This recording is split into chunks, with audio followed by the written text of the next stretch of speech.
Uzoq yillar o'z sog'lig'iga befarq bo'lib, noto'g'ri turmush tarzida hayot kechirgan ko'plab insonlar bugun semizlik degan asr balosiga mubtalo bo'lmoqdalar. Ortiqcha vazn jiddiy xastaliklarga olib kelavergach, tosh og'irlar ovqatlanish me'yoriga rioya etib, irodani qo'lga olgan holda nafsini tiyish, jismoniy mashqlar bilan shug'ullanish o'rniga eng oson va tez usullarni izlay boshlashadi. Inchunun, gap tibbiy operatsiyalar va turli preparatlar bilan ortiqcha vazndan xoli bo'lish to'g'risida bormoqda.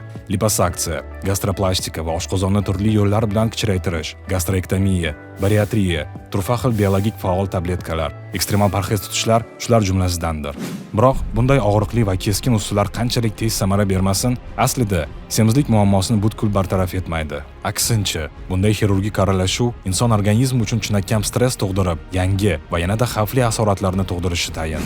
Jumladan, bu kabi muolajalardan keyin dastlabki pallada patsientlarda peritonit, oshqozonda qon ketishi, tromboz, infarkt miokard, o'pka zotiljami, keyinchalik esa oshqozon yarasi, kalsiy va temir moddalarining yetishmasligi, o't pufagida toshlar hosil bo'lishi, gormonal tizim va teri strukturasining buzilishi, diareya va ich qotish, jig'ildon qaynashi, sochlar to'kilishi va boshqa ko'plab oqibatlarga olib kelishi mumkin. Demak, xulosa aniq. Semizlikdan xalos bo'lishning eng to'g'ri va beshikast yo'li sog'lom turmush tarzini o'z hayotimizda muqim joriy etib, taomnomamizni faqat tanamiz uchun foydali bo'lgan mahsulotlardan tarkib toptirish va nihoyat doimiy jismoniy harakatni kanda qilmaslikdadir. Aks holda, ortiqcha vaznimiz ortiqcha muammolarni keltirib chiqaraveradi. Qissadan hissa shu. Ortiqcha vazn, ortiqcha muammo.